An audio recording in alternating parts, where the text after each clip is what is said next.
እስኪ ይሄንን ቪዲዮ አይታችሁ አንድ በሉኝ። ስላልገባኝ ነው። እንዴ አራ ሙዳቢ ምንድነው እሱ?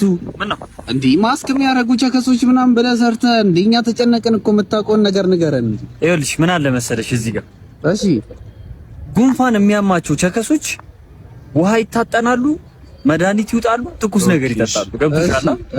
ጥርሳቸው ደግሞ ገጣጣ የሆኑ ቸከሶች ምን ያደርጋሉ?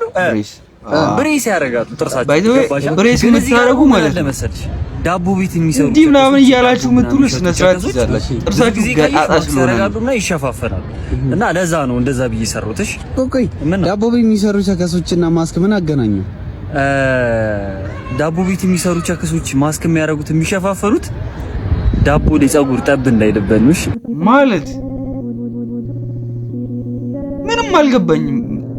እስኪ የገባችሁ ነገር ካለ ምናምን ኮሜንት ላይ አስቀምጡ። ምን ለማለት ነው የፈለገው?